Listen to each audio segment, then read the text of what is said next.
గౌరవనీయులైన అధ్యక్ష, ముందుగా నేను మన రూలింగ్ పార్టీ ఈ బిల్ ప్రవేశపెట్టినందుకు నేను అభినందనలు తెలుపుతున్నాను. కానీ ఇప్పుడు పాయింట్కి వస్తే, ఒలింపిక్స్లో ఎన్ని మెడల్స్ గెలిచిందో తెలుసా? 2024లో 0. 100కి 100 సార్లు 0. మన ఆర్యభట్ట కనిపెట్టిన సంఖ్యతో సమానం. సరే, మెడల్స్ రాలేదు, పోనీ వదిలేద్దాము అంటే అసలు ఎంతమంది పాల్గొన్నారో కూడా తెలియదు. మన ప్రభుత్వం ఏం చేస్తుంది? గాజులు తొడుక్కుని ముద్దమందారం serial చూస్తుందా? I demand the ruling party to answer what will be their next plans for the Olympics. Thank you. मेरे ख्याल से అధ్యక్ష, ఈ బిల్ చూస్తుంటే మనం పిల్లల్ని సైంటిస్టులుగా మారుస్తున్నామా లేక మున్సిపాలిటీ గుమస్తాలుగా మారుస్తున్నామా అనే అనుమానం వస్తుంది అధ్యక్ష.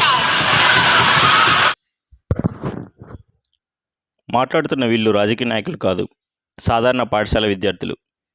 కానీ వీరి మాటల్లోని స్పష్టత, విషయంపై ఉన్న అవగాహన, చట్టబద్ధంగా వ్యవహరించిన తీరు మహామేధావులను కూడా ఆశ్చర్యపరిచేలా ఉంది. ఇది ముందే సిద్ధం చేసిన స్క్రిప్ట్ అయి ఉండొచ్చు, 1-2 సార్లు ప్రాక్టీస్ చేసి కూడా ఉండొచ్చు.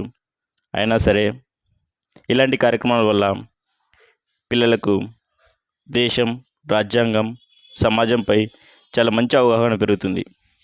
గతంలో తెలంగాణ ప్రభుత్వం నిర్ణయించినట్లే నేడు రాజ్యాంగ దినోత్సవ సందర్భంగా ఆంధ్రప్రదేశ్ ప్రభుత్వం చేపట్టిన ఈ కార్యక్రమం కూడా చక్కని ఆలోచనే. ఇలాంటి మంచి కార్యక్రమాలు భవిష్యత్తులో మరిన్ని కొనసాగాలని మనస్ఫూర్తిగా కోరుకుంటున్నాను. నా అభిప్రాయం నచ్చితే లైక్ చేయండి. Thank you all. చూస్తూ సభా గౌరవాన్ని కాపాడండి. గౌరవ మంత్రి గారిని తమ సమాధానాన్ని పూర్తి చేయనివ్వండి. అధ్యక్ష, ప్రపంచం మొత్తం మన వైపు చూస్తుంది అధ్యక్ష. ఇది ఒక విప్లవాత్మకమైన బిల్లు అధ్యక్ష. దీన్ని ఏకగ్రీవంగా ఆమోదించాలని కోరుకుంటున్నా అధ్యక్ష. ధన్యవాదాలు. సరే, ఆ పాత ట్యాబుల్ గొడవ ఇప్పుడు ఎందుకులేండి. బిల్ ఉద్దేశం మంచిది. చిన్న సవరణలు ఉంటే రూల్స్ ఫ్రేమ్ చేసేటప్పుడు చూసుకోవచ్చు. ఆంధ్రప్రదేశ్ పిల్లల ఆన్లైన్ భద్రత మరియు సోషల్ మీడియా నియంత్రణ బిల్ 2025ను ఆమోదించాలని అధ్యక్షుల వారికి నమస్కారం. అధ్యక్ష, ఈ చట్టం ఒక విప్లవం. ఇన్నాళ్ళు మనం పర్యావరణం గురించి పాఠ్య పుస్తకాల్లో చదువుతూనే ఉన్నాం, కానీ ఈ బిల్లు ద్వారా దాన్ని జీవన విధానంగా మారుస్తున్నాం అధ్యక్ష. ముఖ్యంగా 1 tree 1 student 1 tree అనే కాన్సెప్ట్ అద్భుతంగా ఉంది అధ్యక్ష. అధ్యక్ష, మన రాష్ట్రంలో 70 లక్షల మంది విద్యార్థులు ఉన్నారు అధ్యక్ష. అంటే ఏడాదికి 70 లక్షల మొక్కలు అన్నమాట. ₹1 ఖర్చు లేకుండా రాష్ట్రాన్ని పచ్చగా మార్చే హరిత సైన్యాన్ని తయారు చేస్తున్న మంత్రి గారిని అభినందిస్తున్నాను అధ్యక్ష. ధన్యవాదాలు.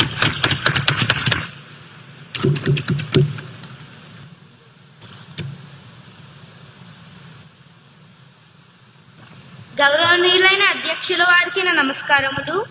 అధ్యక్ష, ప్లాస్టిక్ మన శత్రువు అని మనందరికీ తెలుసు, కానీ దాన్ని ఎలా ఎదుర్కోవాలో తెలియదు. ఈ బిల్లులో ప్లాస్టిక్ పెట్రోల్ టీం పెట్టడం చాలా మంచి ఆలోచన. పిల్లలే పోలీసులు అయితే పెద్దలు తప్పు చేయడానికి భయపడతారు. స్కూల్ దశ నుండే వేస్ట్ ఆడిట్ చేయడం నేర్పిస్తే రేపు వాళ్ళు కలెక్టర్లు అయ్యాక చెత్త సమస్య ఉండదు అధ్యక్ష. ఇది భవిష్యత్తును నిర్మించే చట్టం అధ్యక్ష.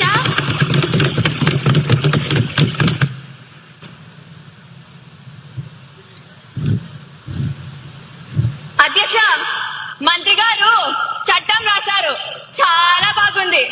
పేపర్ మీద అక్షరాలు పచ్చగా ఉన్నాయి, కానీ స్కూల్ గ్రౌండ్ పరిస్థితి ఏంటి అధ్యక్ష?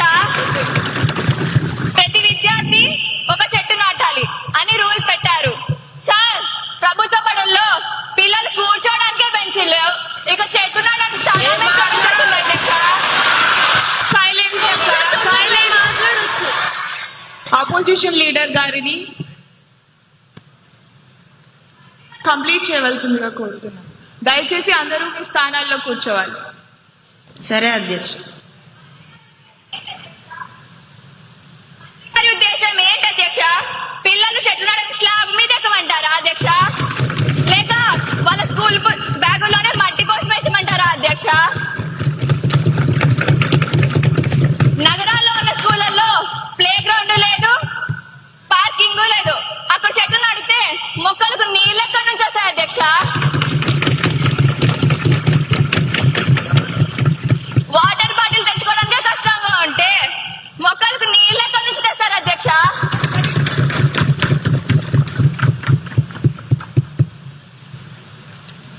అధ్యక్ష, ఈ బిల్ చూస్తుంటే మనం పిల్లల్ని సైంటిస్టులుగా మారుస్తున్నామా లేక మున్సిపాలిటీ గుమస్తాలుగా మారుస్తున్నామా అనే అనుమానం వస్తుంది అధ్యక్ష. సైలెన్స్. దయచేసి అందరూ డెకోరం ని మెయింటైన్ చేస్తూ సభా గౌరవాన్ని కాపాడండి. దయచేసి మీ స్థానాల్లో కూర్చోండి. సెక్షన్ 39 ప్రకారం పిల్లలు లీక్ మరియు పవర్ లాగ్ బుక్ మెయింటైన్ చేయాలట. సెక్షన్ 29 ప్రకారం ప్రీ రిజిస్టర్ రాయాలట.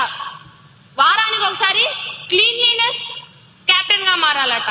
ఇవన్నీ చేశాక వాడు చదువుకునేది ఎప్పుడు అధ్యక్ష? అవి బాధ్యత. సైలెన్స్. హోంవర్క్ రాసే టైంలో చెత్త లెక్కలు రాసుకోవాలా అధ్యక్ష? ఇప్పటికే పుస్తకాల బరువుతో పిల్లల నడుములు విరిగిపోతుంటే ఇప్పుడు ఈ పర్యావరణ రికార్డుల బరువు కూడా వాళ్ళ నెత్తి మీద పెడతారా అధ్యక్ష? స్కూల్ అంటే చదువుకునే దేవాలయం అధ్యక్ష, మున్సిపాలిటీ ఆఫీస్ కాదు. ధన్యవాదాలు అధ్యక్ష. మంత్రి గారు చాలా క్లారిటీ ఇచ్చారు. నీళ్లు ఆదా చేయడం గుమస్తా పని అనుకుంటే ఈ సభలో మనం వేస్ట్ చేస్తున్న సమయానికి ఎవరు లెక్క రాస్తారు? సరే, చర్చ ముగిసింది. ఆంధ్రప్రదేశ్ విద్యార్థి పర్యావరణ పరిరక్షణ చట్టం 2025ను ఆమోదించాలనే అధ్యక్ష, ప్రతిపక్ష నాయకులు అడిగిన ప్రశ్నకి నా దగ్గర సమాధానం ఉంది. అధ్యక్ష, ప్రతిపక్ష సభ్యులు ఆవేదనలో అవగాహన లోపం స్పష్టంగా కనిపిస్తుంది. మొదటి పాయింట్ స్థలం గురించి. చెట్లు నాటడం అంటే మర్రి చెట్లు నాటి ఊళ్ళదించడం కాదు అధ్యక్ష. స్థలం లేని స్కూళ్లలో కుండీల్లో మొక్కలు వర్టికల్ గార్డెన్స్ పెంచవచ్చు. అది కుదరకపోతే పిల్లలు తమ ఇంటి దగ్గర లేదా కమ్యూనిటీలో నాటమని బిల్లు స్పష్టంగా చెప్పాం. ఉద్దేశం నేలగదడం కాదు, పిల్లల్లో ప్రేమ నాటడం.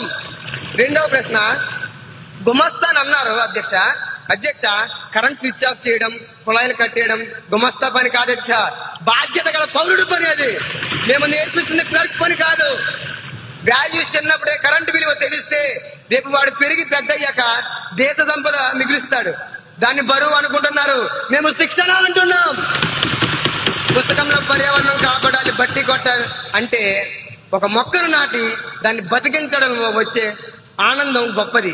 దయచేసి పిల్లల్ని కేవలం మార్పుల యంత్రాలుగా చూడకండి, మనుషులుగా ఎదగనివ్వండి. ధన్యవాదాలు. సభ్యులందరికీ ధన్యవాదాలు. ఈ రోజు సభ అత్యంత ఫలప్రదంగా, అర్థవంతంగా జరిగింది. చర్చలు, చమత్కారాలు మరియు కీలకమైన నిర్ణయాలతో ఈ సెషన్ ముగిసింది. ముఖ్యంగా ఈ రోజు మనం భావితరాల భవిష్యత్తును దృష్టిలో ఉంచుకుని 2 చారిత్రాత్మక బిల్లులను ఏకగ్రీవంగా ఆమోదించాం. మొదటిది పిల్లల మానసిక ఆరోగ్యాన్ని కాపాడే ఆంధ్రప్రదేశ్ పిల్లల ఆన్లైన్ భద్రత మరియు సోషల్ మీడియా నియంత్రణ బిల్ 2025. తదుపరిది మన రాష్ట్రాన్ని పచ్చగా మార్చే ఆంధ్రప్రదేశ్ విద్యార్థి పర్యావరణ పరిరక్షణ చట్టం 2025. అలాగే 0 అవర్లో తుఫాన్ సమయంలో మత్స్యకారుల ఆకలిని తీర్చడానికి ఆ నిషేధిత రోజులను ఉపాధి హామీ పథకం కిందకు తెస్తూ ప్రభుత్వం తీసుకున్న నిర్ణయం అభినందనీయం. ప్రతిపక్షం లేవనెత్తిన సమస్యలు ప్రభుత్వం నిర్మాత్మకమైన పరిష్కారాలు చూపింది. ఇదే ఆరోగ్యకరమైన ప్రజాస్వామ్యానికి నిదర్శనం. చివరిగా ఒక్క మాట, చట్టాలు చేయడం ముఖ్యం కాదు, వాటిని పాటించడం ముఖ్యం. ఇందాక మనం ఆమోదించిన పర్యావరణ చట్టం స్ఫూర్తితో మార్పు మన నుండే మొదలవ్వాలి. కాబట్టి రేపటి నుండి మన అసెంబ్లీ, క్యాంటీన్ మరియు ప్రాంగణంలో ప్లాస్టిక్ వాటర్ బాటిల్స్ ని నిషేధించబడ్డాయి. సభ్యులందరూ స్టీల్ గ్లాసులు లేదా రీయూజబుల్ బాటిల్స్ మాత్రమే వాడాలని కోరుకుంటున్నాను.